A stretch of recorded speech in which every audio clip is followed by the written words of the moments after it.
नमस्कार, मी प्रांजली. आपल्यासमोर सादर करत आहे माझी तिसरी स्वलिखित कथा, नाते जन्मांतरीचे. आशा आहे ही कथा आपल्याला आवडेल व पहिल्या 2 कथांप्रमाणेच आपण यालाही चांगला प्रतिसाद द्याल. तर चालू करूयात नाते जन्मांतरीचे. धा दिन दिन धा धा दिन दिन धा धुमत नन धा दिन दिन धा तिरकिट तिरकिट धा तिरकिट तिरकिट धा तिरकिट तिरकिट धा. शशांक शशांक शशांक, अरे कुठे हरवला आहेस? आता मला म्हणू नकोस the most successful businessman of the year कामाच्या वेळी दिवा स्वप्न बघतोय. अजय, माझा बेस्ट फ्रेंड, हसत हसत म्हणाला. नाही रे, जरा डोळा लागल्यासारखा झाला. काय माहीत काय झाले, पण कालपासून एकच स्वप्न पुन्हा पुन्हा पडतंय. मी टेबलवरच्या फाईल्स हातात घेऊन चाळत म्हणालो. बरं, ते जाऊ देत, सांग आता पुढचं शेड्यूल. येस बॉस, असे म्हणत अजयने कामांची यादी सांगायला सुरुवात केली. आता 11:30 वाजता वदारिया बिल्डरसोबत मीटिंग आहे. त्यानंतर आपल्या गोडाऊनला भेट द्यायची आहे. त्यानंतर तेथूनच येताना दृष्टी पब्लिक स्कूलमध्ये तुला स्पीच द्यायची आहे. टक टक टक टक टक दारावर थाप आली. अजय म्हणाला, अरे विसरलोच, परवा आपण कॉमर्स डिपार्टमेंटमध्ये नवीन एम्प्लॉई हायर केली आहे. आज तुझ्याशी इंट्रोडक्शन करून देतो. येस, कम इन, मी म्हणालो. तशी ती आत आली. का माहीत, पण मी सर्वात पहिल्यांदा तिच्या केसांकडे बघितले. कारण ताज्या केवड्याच्या पानांचा सुगंध माझ्या नाकात घुसला. पण तिने तर केसात केवडा मारलाच नव्हता. व परफ्यूम एन्थुझियास्ट असलेला मला जाणवत होते की तिने कुठल्याही प्रकारचा परफ्यूम लावला नाही. लांब सडक मोकळे केस, साधासा चुडीदार, सावळा वर्ण असे तिचे रूप होते. का माहीत नाही, पण मला ती अपरिचित वाटली नाही. गुड मॉर्निंग सर, मी जुई गदादे. माझं एम.कॉम कंप्लीट झाले. आणि धा दिन दिंदा धा दिन दिंदा धिरकिट तिरकिट धा तिरकिट तिरकिट धा. शशांक, अरे काय झालं? अजय मला हलवत म्हणाला. नंतर समोर उभ्या असलेल्या जुईकडे पाहून म्हणाला, मिस गदादे, तुम्ही या आता, सर तुम्हाला नंतर भेटतील. ती बाहेर गेल्यानंतर अजय माझ्याकडे पाहून म्हणाला, अरे काय झालंय काय? आजचा दिवस ऑफ घेतोय काय? नेहमीच विचारांमध्ये हरवून जातोयस आज. काय झालं तुला?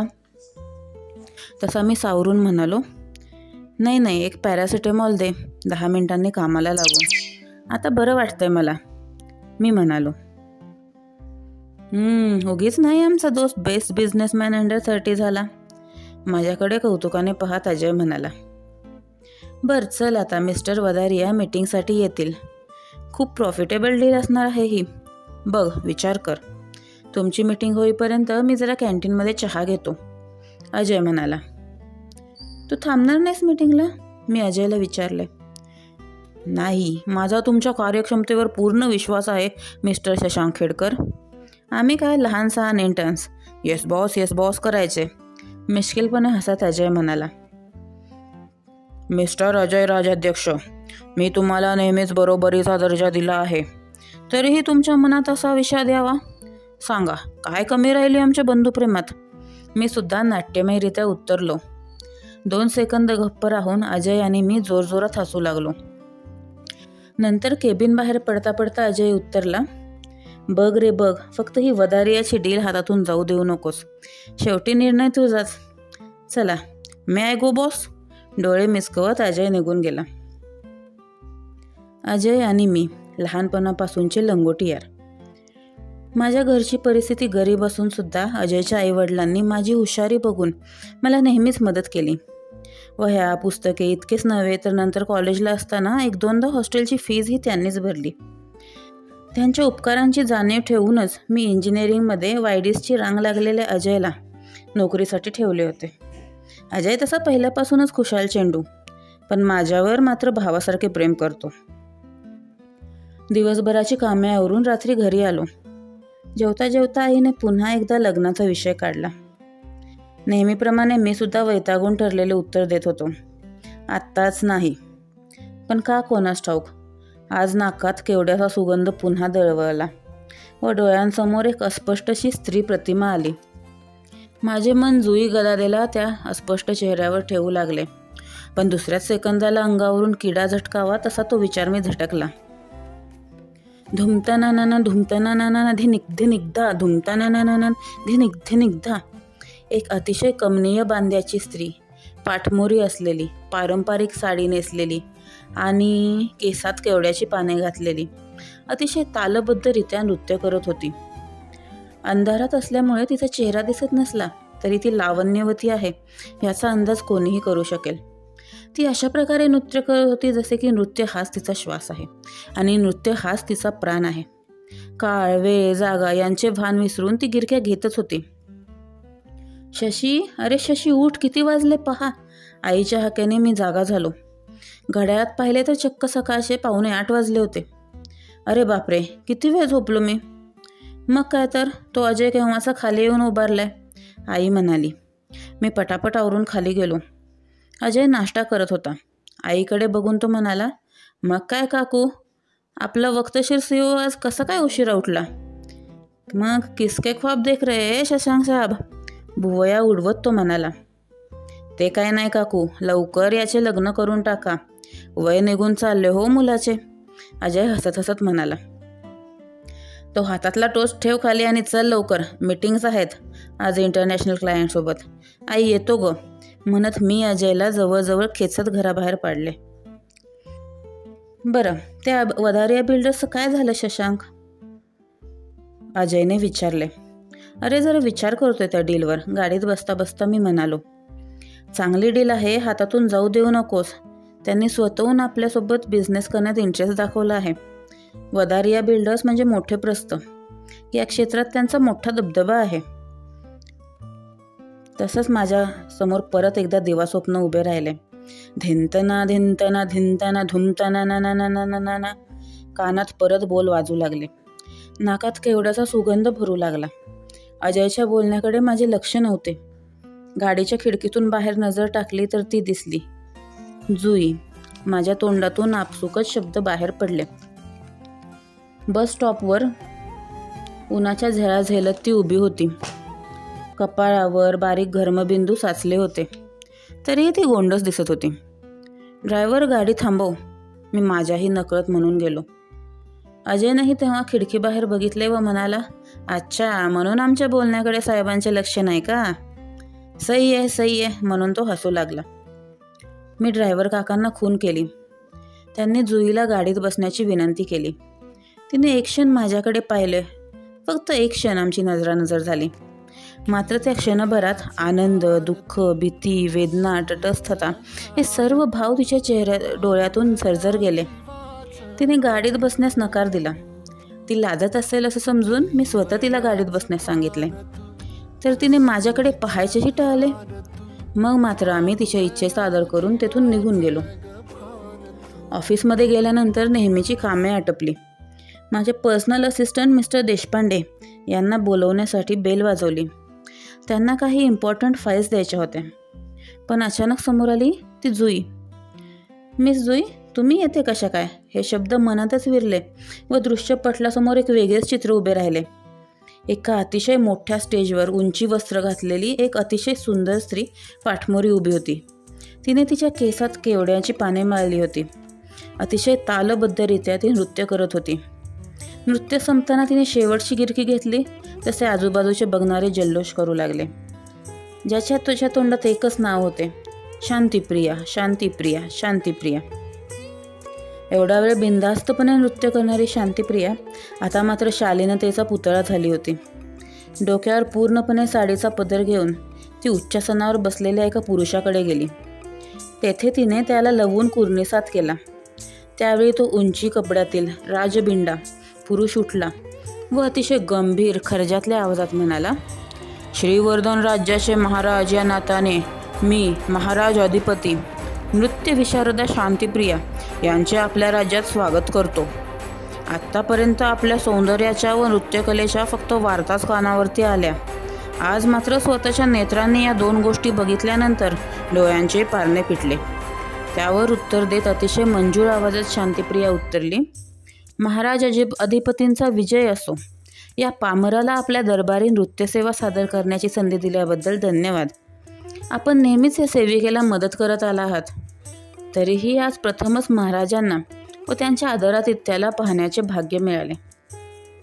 आपल्या दरबारी असलेली कलाकारांची मांडियाळी आपल्या गुणासक्तीची प्रचिती देते. त्यावर खुश होऊन महाराज अधिपती म्हणाले, भले शाब्बास. नृत्यांगना शांतिप्रिया या आपल्या राज्याच्या शाही अतिथी आहेत. त्यांची उत्तम बडदास्त ठेवण्यात यावी.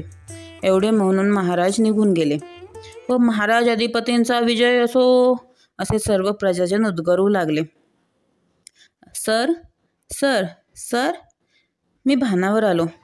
समोर मिस जुई अवघडून उभी होती.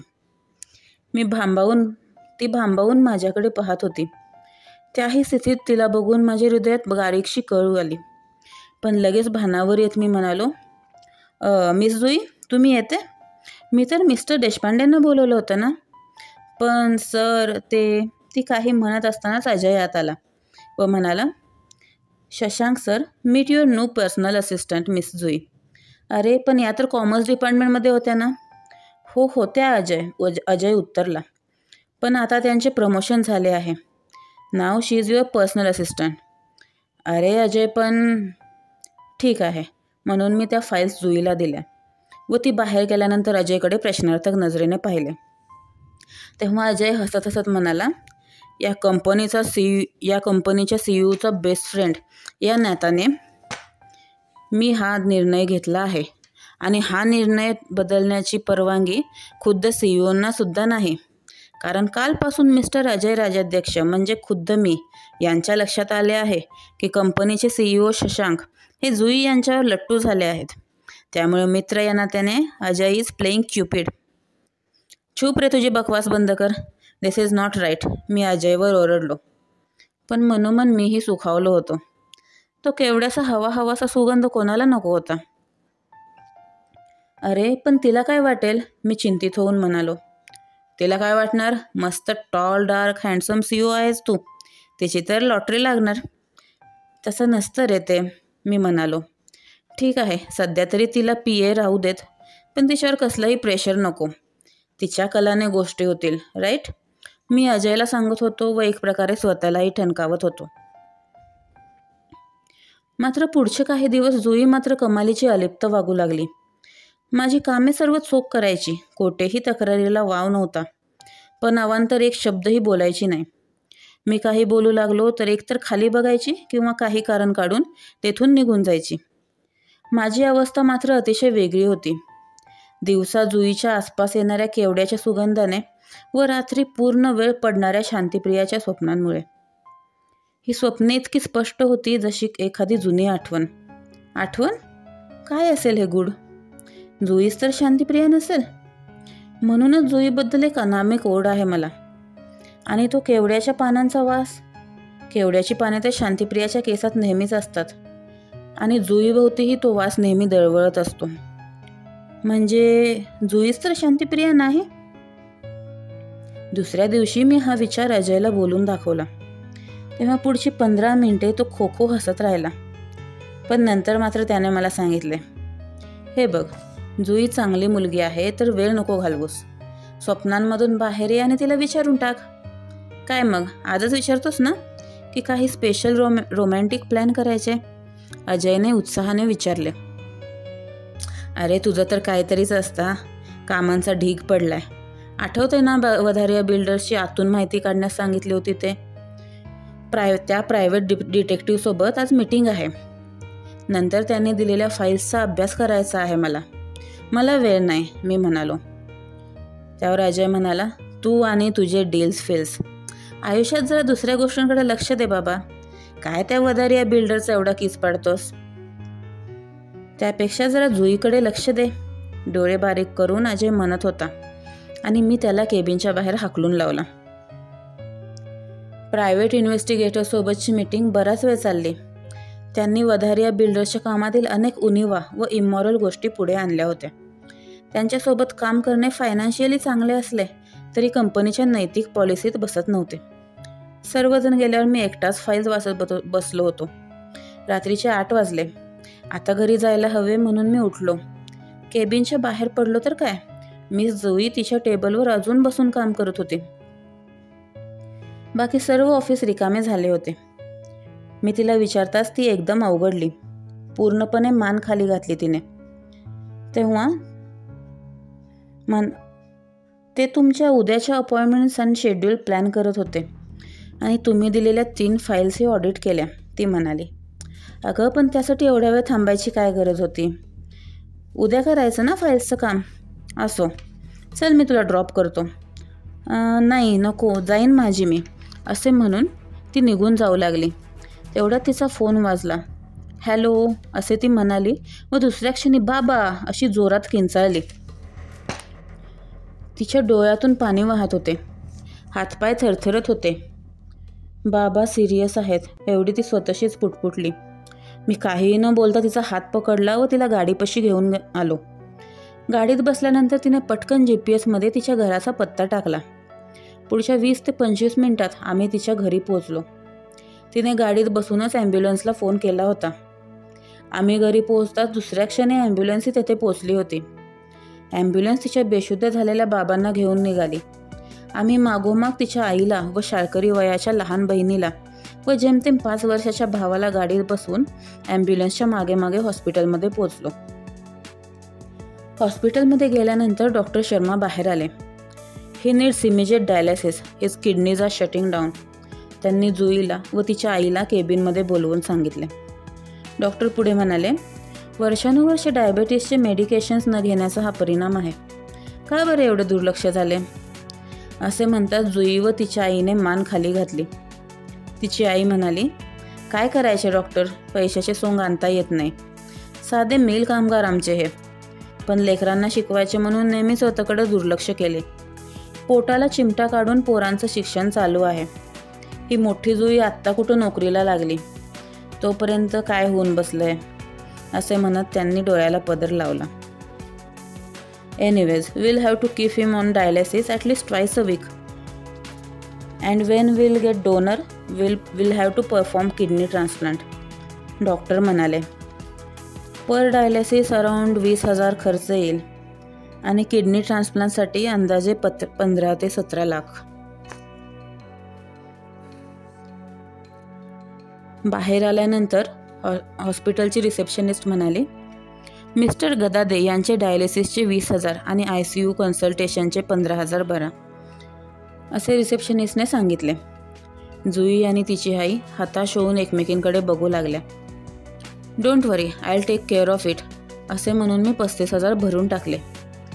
थँक्यू सर, तुम्ही देवासारखे धावून आलात, पण प्लीज हे पैसे माझ्या येणाऱ्या पगारांमधून इन्स्टॉलमेंट्समध्ये कट करा.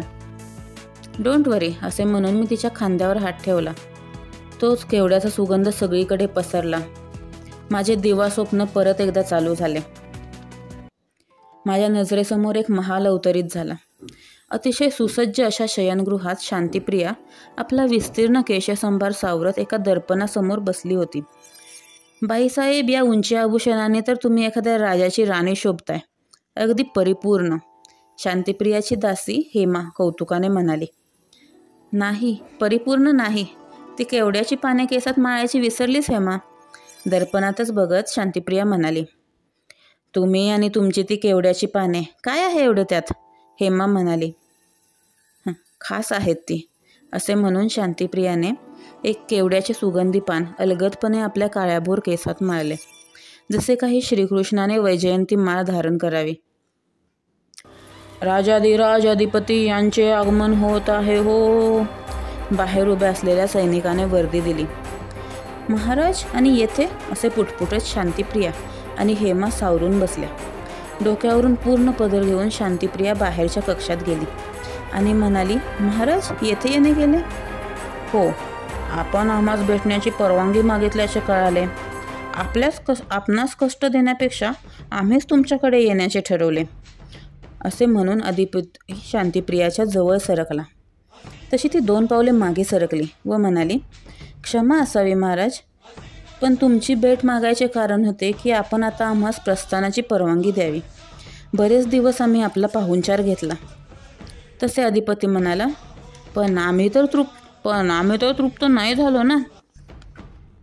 हा, आता कळाले, तुम्ही राजनर्तकी होण्याचा प्रस्ताव का नाकारत आहात ते. खरंच चुकलं आमचं. तुमच्यासारख्या अद्भुत स्त्रीने राजनर्तकी नाही तर राजाची राणी व्हायला हवं. नुसती राणी नाही तर पट्ट राणी. बोला, करणार आमच्याशी विवाह? आमच्या सर्व राण्यांमध्ये तुम्ही सर्वात सरस व सुंदर असाल. तसेच हे नाचगाणे करत राज्योराज्ये फिरावे लागणार नाही. सोने हिरे माणिकमध्ये मडवून ठेवेन. शांतीप्रिया दिग्मूढ झाली, पण दुसऱ्या क्षणी स्वतःला सावरून म्हणाली, नाही, माफ करा महाराज, पण आपला हा प्रस्ताव मला मुळीच मान्य नाही. एक गोष्ट म्हणजे ही नृत्यकला माझे सर्वस्व आहे आणि त्याचा प्रसार करत अगदी जगभर फिरण्यास माझी हरकत नाही. आणि दुसरी गोष्ट म्हणजे विवाह करण्यासाठी प्रेम उत्पन्न व्हावे लागते. ते आपल्यामध्ये नाही. प्रेम निर्माण होण्याची संधी तरी दे, असे म्हणत अधिपती शांतीप्रियाच्या जवळ गेला व तिने डोक्यावर घेतलेला पदर उघडू पाहत होता.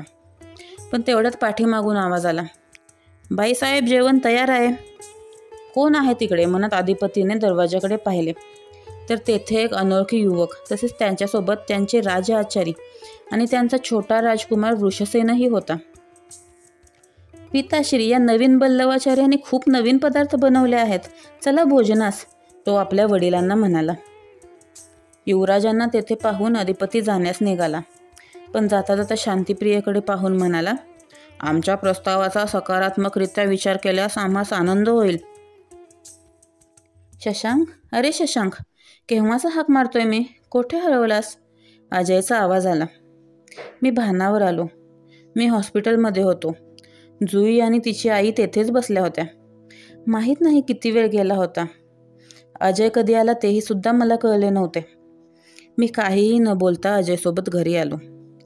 रात्री कितीही वेळ विचार केला तरी झोप येत नव्हती. डोळ्यांसमोर तो मगाशीचा प्रसंग पुन्हा पुन्हा येत होता. शांतीप्रिया जर जुई असेल तर नक्कीच महाराज अधिपती म्हणजे माझा पुनर्जन्म असणार. त्याशिवाय त्याच्या आठवणी मला का येत असाव्यात? आणि मला आत्ता जशी जुई आवडते तशी त्यावेळी शांतीप्रिया आवडत असणार अधिपतीला. पण शांतीप्रियाच्या वागणुकीवरून एवढे नक्की समजते की तिला त्याच्यामध्ये अजिबात इंटरेस्ट नव्हता. या उलट त्यांचं नातं प्रोफेशनल ठेवायचा प्रयत्न ती करत होती. मी मात्र या जन्मात सुद्धा तीच चूक करतोय.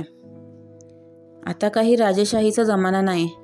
मी तिच्यावर कुठल्याही गोष्टीची सक्ती करू शकत नाही.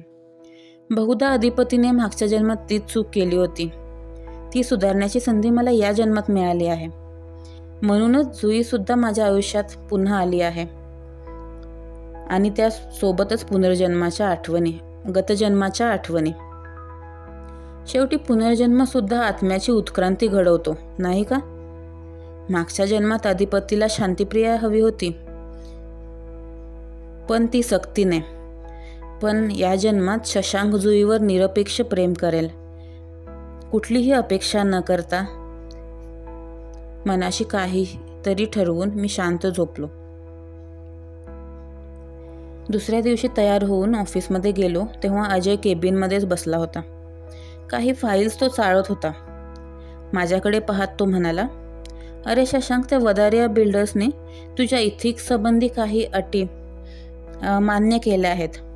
हे ॲग्रीमेंट जुईने तयार केले आहे. पटकन सही करून घे. नंतर आपल्याला फील्ड व्हिजिटला जायचं आहे. ते सर्व नंतर अजय. आधी मिस जुईला केबिनमध्ये बोलवून घे. मला तिच्याशी काही महत्त्वाचं बोलायचं आहे, मी म्हणालो. 2 क्षण थांबून अजयने माझ्याकडे बघितले. नंतर भुवया उडवत खट्याळपणे हसून येस बॉस असे म्हणत तो बाहेर गेला. थोड्या वेळाने मला केवड्याच्या पानांचा वास आला आणि त्यानंतर मे आय कम इन सर असा आवाज आला. जुई आत येऊन मान खाली घालून उभारली होती. मी समोरच्या चेअरवर बसायला सांगताच तशीच अवघडून बसली. बाबा कसे आहेत, मी विचारले. बरे आहेत, तिने तुटक उत्तर दिले. मी मग डायरेक्ट विषयाला हात घातला.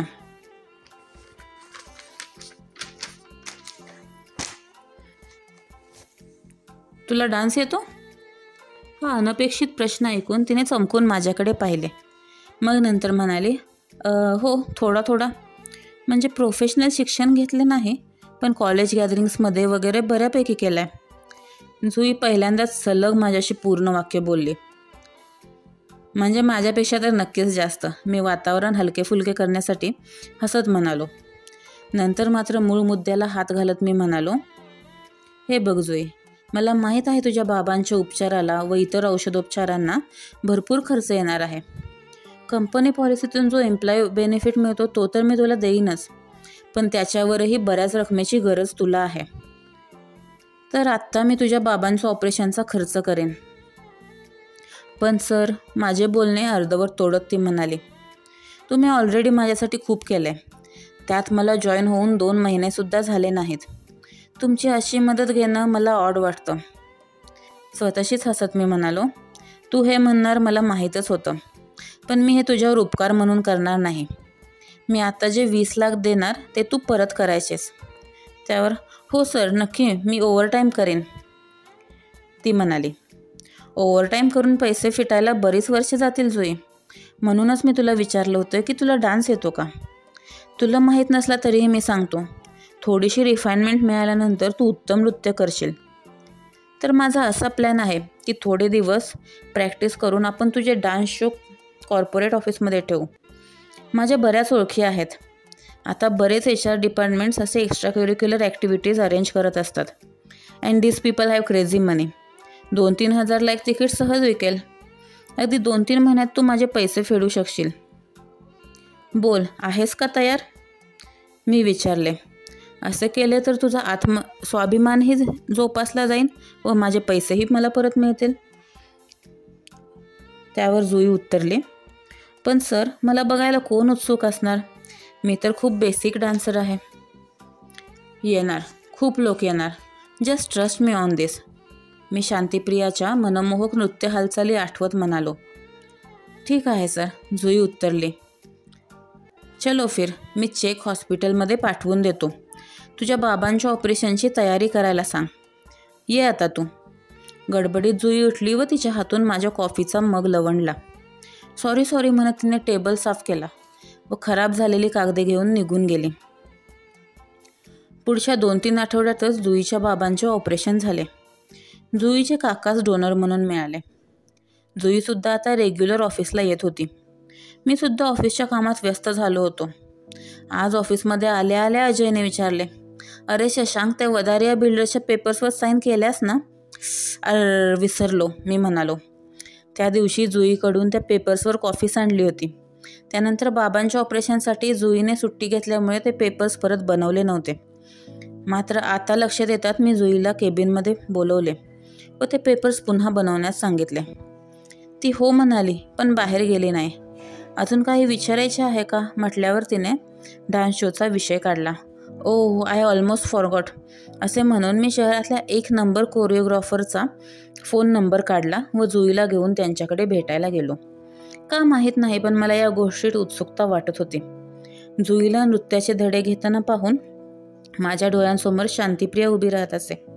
माझा आणखी एक हेतू हे करण्यामागे होता की जुई एक डान्सर म्हणून प्रतिष्ठित यावी, एक स्टार बनावी, खूप पैसा कमवावा तिने. या 9 ते 5 ऑफिस जॉबमध्ये अडकून राहू नये. तिची तयारी उत्तम चालू होती. मी सुद्धा 1-2 शोज अरेंज केले होते. अगदी आठवड्याभरात पहिला शो एका मल्टीनॅशनल कंपनीच्या कॉर्पोरेट एम्प्लॉईजसाठी होता. हा शो जर हिट झाला असता तर जुईच्या करिअरची धमाकेदार सुरुवात होणार होती. मी ऑफिसमधील कामे उरकत होतो तेव्हा अजय आला व म्हणाला, चल, आपल्या शहरात मिस्टर ब्रिजेश वदारिया खुद्द आले आहेत. चल, आपण त्यांच्या हॉटेलवर जाऊ व डील फायनल करून टाकू. एवढे काम झाले की मग तू आणि तुझ्या जुई मॅडमच्या मध्ये कोणीही येणार नाही. मीही अजयच्या पाठीवर हात टाकून निघालो. तेवढ्यात धावत जुई पार्किंगमध्ये आली. Sir, sorry to disturb you, पण कोरिओग्राफरने डान्स रुटीनमध्ये काही नवीन गोष्टी ॲड केल्या आहेत. We want to show you before confirming. चल, आलोच, असे म्हणून मी जुईसोबत निघालो. अरे पण आपली मीटिंग, अजयने विचारले. रिशेड्यूल कर, असे म्हणून मी अजयचे उत्तर येण्याच्या आतच पतंग किड्याने आगीकडे जावे तसा जुईसोबत गेलो. डान्स स्टुडिओमध्ये गेल्यावर कोरिओग्राफर व जुईने त्यांच्या रंगीत तालीमचा परफॉर्मन्स चालू केला. पण माझ्या डोळ्यांसमोर तर नेहमीप्रमाणे वेगळे दृश्य उभे राहिले. शांतीप्रिया तिचा नृत्याविष्कार संपवून लवून कुर्निसात करत होती. महाराज अधिपतीने सभेचे विसर्जन केले. सभागृहात आता अधिपती व शांतीप्रिया दोघेच राहिले होते. महाराज, मला आपणास काही महत्त्वाचे सांगायचे आहे. शांतीप्रिया म्हणाली. बोल बोल, आम्हीही तुझ्याच उत्तराची वाट पाहत आहोत. होशील आमची पट्टराणी? माफ करा महाराज, पण माझे उत्तर नाही हेच असेल. आपल्याबद्दल मनात स्नेहभावना ठेवून आम्ही आपला निरोप घेऊ इच्छितो. त्यावर अधिपती रागाने उद्गारला. या राज्यात साधी काडीही आमच्या इच्छेने हलते. तुला एका राजाची राणी होण्याची सुवर्ण संधी आली असताना तू या संधीचं का वाटोळ करतेस? शांतीप्रिया शांतपणे उत्तरली. आपणास जी सुवर्ण संधी वाटते महाराज, ती माझ्यासाठी सुवर्ण कैद असेल. मला माझ्या नृत्यकलेचा प्रचार व प्रसार पूर्ण आर्यावर्तात करायचा आहे. या कलेला प्रतिष्ठा मिळवून द्यायची आहे. पुढच्या पिढ्यांना ही कला शिकवायची आहे, ना की एखाद्या राजाची 7वी किंवा 8वी राणी बनून उरलेले दिवस अंतःपुरात घालवायचे. आमचा हा असा उपमर्द? अधिपतीचे डोळे आग ओकत होते. ठीक आहे, एखादी गोष्ट सहजासहजी मिळत नसेल तर ती प्राप्त करण्याची ताकद आहे या मनगटात, असे म्हणून तिने शांतीप्रियाचा हात धरला. तेवढ्यात प्रवेशद्वारातून तो युवक व युवराज आले. युवराजांनी अधिपतीला बाबा म्हणून हाक मारली. तेव्हा अधिपतीने शांतीप्रियाचा हात सोडला व युवराजांना विचारले, बाळ, तुम्ही येते कसे काय? तेव्हा युवराज उत्तरले, या जयंत काकांसोबत बाहेर गेलो होतो. त्यांनी शांती दिदीसाठी केवड्याची पाने गोळा करून आणली आहेत. आणि बाबा, जयंत काका आणि शांती दिदी लग्न करणार आहेत. अधिपतीने एकदम खुंकार नजरेने जयंत व शांतीप्रियाकडे बघितले, पण लगेच चेहऱ्यावर मवाळपणा आणून विचारले, जयंत, कोण तू? आमच्या युवराजांसोबत चांगलीच गट्टी जमलेली दिसते तुमची. जी सरकार, मी शांतीप्रियाच्या समूहातला एक सदस्य. त्यांच्यासाठी आचार्याचे काम करतो. पण आमची ओळख लहानपणापासूनची आहे. तुमच्या राज्यात आल्यापासून तुमच्या पाकशाळेतसुद्धा थोडेफार काम केले आहे. तुमच्या राजआचार्यांतर्फे माझी युवराजांशी ओळख झाली. मी बनवलेले काही पदार्थ त्यांना बरे वाटले. जयंत नम्रपणे उत्तरला. बरे काय, अप्रतिम, अतिशय चवदार जेवण बनवतात बाबा हे. जसे शांतीप्रिया दिदीची नृत्यकलेत कोणी तोड नाही, तसे जयंत काकांची पाककलेत, युवराज म्हणाले. मग तुम्ही दोघे लग्न करणार आहात असे ऐकले? अधिपतीने थंडपणे विचारले. होय सरकार, थोडेफार द्रव्य जमा झाले आहे. आता गावी जाऊन लग्न करेन. अधिपतीने 2 क्षण विचार केला आणि नंतर अतिशय हर्ष भरल्या आवाजात म्हणाला, लग्न करायचे तर गावी कशाला जायला हवे? तुम्ही आमचे शाही अतिथी आणि आता त्यात आमच्या युवराजांचे खास. येत्या 2 दिवसांनी तुमचा विवाह शाही इतमामात होईल. आणि हो शांतीप्रिया, तुमची मागणीसुद्धा आम्ही मान्य करतो. विवाह झाल्यावर तुम्ही हवे तेथे जाऊ शकता. धन्यवाद महाराज, असे म्हणून शांतीप्रिया व जयंतने महाराजांना लवून कुर्निसात केला. Sir, sir, Shashank sir. Jui मला हाक मारत होती. मी तसा भानावर आलो. कसा वाटला आमचा परफॉर्मन्स? तिने विचारले. हो, छान वाटला, मी म्हणालो व तेथून निघालो. माझे डोके प्रचंड दुखत होते. तेथून बाहेर पडले तर अजय बाहेर उभा होता. तो पुन्हा एकदा मीटिंगचा विषय काढणार हे जाणून मी म्हणालो, अरे अजय, माझी तब्येत जरा बरी नाही आहे. I can't concentrate on work. एक काम कर, उद्या संध्याकाळी जुईचा डान्स फंक्शन आहे. त्यानंतरच सर्व मीटिंग्स ठेव. काम लक्षपूर्वकच करायला हवं. हो ठीक आहे, अजय म्हणाला. नंतर हसत हसत म्हणाला, शेवटी आमचं भाई आयुष्य एन्जॉय करायला शिकला. दुसऱ्या दिवशी मी सकाळपासूनच नर्वस होतो. जुईमध्ये मी वेगळ्या प्रकारे गुंतलो होतो. खरे तर आमच्यात काहीच रिलेशन नव्हते, पण तिचा डान्स प्रोग्राम मला माझा डान्स प्रोग्राम वाटत होता. संध्याकाळी मी माझा बेस्ट सूट परिधान केला व जुईला घ्यायला तिच्या घरी गेलो. जाताना मी आवर्जून तिला देण्यासाठी केवड्याची पाने घेतली. पण मागच्या जन्मात जसा मी म्हणजे अधिपतीने शेवटी मोठ्या मनाने शांतीप्रियेच्या इच्छेचा मान ठेवून तिचे जयंतशी लग्न लावण्याचा निर्णय घेतला होता, तोच उदात्तपणा मी या जन्मातसुद्धा करणार होतो. तिच्यावर कसलीही सक्ती व बंधन टाकणार नव्हतो. माझ्या भावना तिला सांगण्याचा निर्णय मी रद्द केला आणि ती केवड्याची पाने माझ्या कोटाच्या आतल्या खिशात ठेवली. तिचाही पहिलाच शो असल्यामुळे तीही शांत होती. आम्ही काहीतरी जुजबी बोललो, पण तितक्यात मी पुन्हा ट्रान्समध्ये गेलो. राजवाडा आता नववधूप्रमाणे सजला होता. हिरवीगार साडी घालून शांतिप्रिया बसली होती. राजदासी तिच्या हातावर मेहंदी काढत होत्या. आता यात जयंतचे नाव कोठे लिहू? मेहंदी काढत काढत हेमा चिडवत होती. तेवढ्यात जयंतही तेथे आला व शांतिप्रियाकडे पाहून म्हणाला, माझ्या आयुष्यातील सर्वात आनंदाचा दिवस आहे आज. आपलं लहानपणापासूनच नातं इतक्या शाही पद्धतीने पूर्णत्वास जात आहे. मी कधीही कल्पनाही केली नव्हती की माझ्यासारख्या एका यशिक्षित आचार्याचा विवाह चक्क राजमहालात व भव्यदिव्य पद्धतीने होईल. हे सर्व फक्त तुझ्यामुळे व तुझ्या कलेमुळे शक्य झाले आहे शांतिप्रिया. त्यावर शांतिप्रिया म्हणाली, नाही, माझ्या उत्कर्षास फक्त तू कारणीभूत आहेस जयंत. लहानपणापासून तू माझ्या नृत्यकलेला प्रोत्साहन दिलेस. प्रसंगी माझ्या घरातल्यांनी माझी हेटाळणी केली, मला घरातून निष्कासित केले, तेव्हा तू माझी साथ दिलीस. जेव्हा हा नृत्यसमूह तयार केला तेव्हा मिळेल तिथे पाककलेची कामे करून तू माझ्यातली नृत्यसाधना जिवंत ठेवलीस. मी आज जे काही आहे ते तुझ्याचमुळे आणि यापुढेही हे असेच राहील. शांतिप्रिया अतिशय प्रेमाने म्हणाली. हो, मी रत्नपारखी आहे, पण माझा खरा हिरा तर तूच आहेस.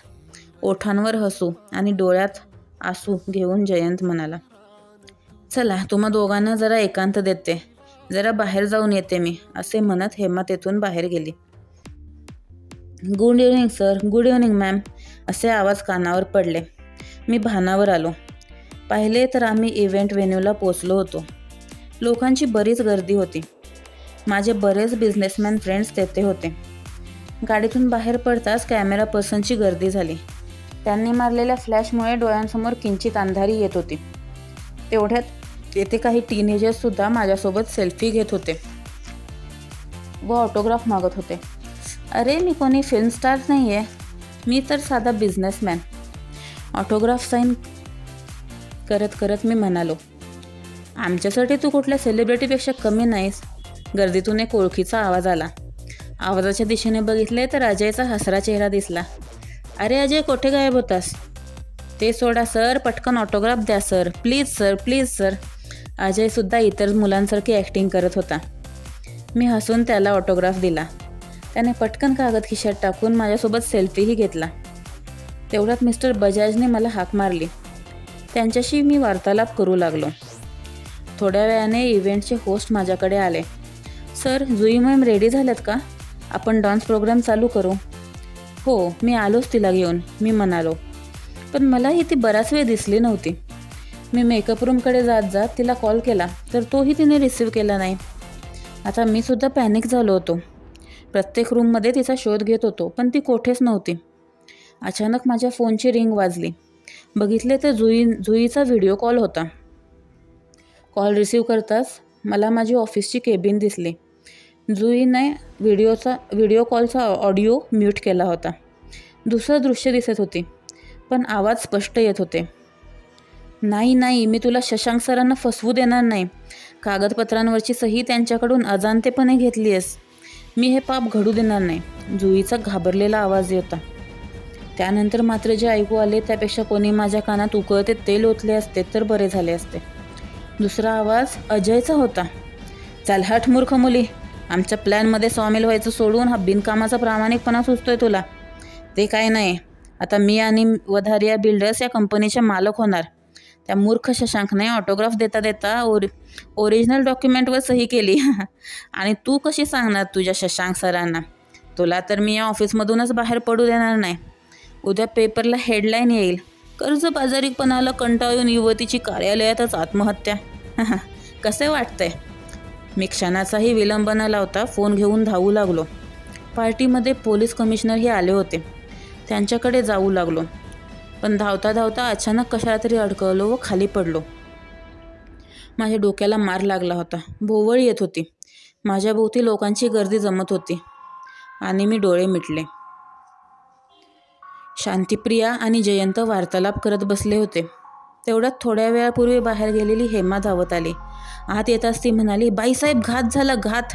तुमच्या विरुद्ध षडयंत्र रचले गेले आहे. चला इथून निघूया, काय झाले ते मी तुम्हाला सांगेन. असे म्हणून हेमाने जयंत आणि शांतिप्रियाला एका भुयारी दरवाजापाशी नेले. तेथे एक सैनिक उभा होता. त्याला पाहून शांतिप्रिया घाबरली.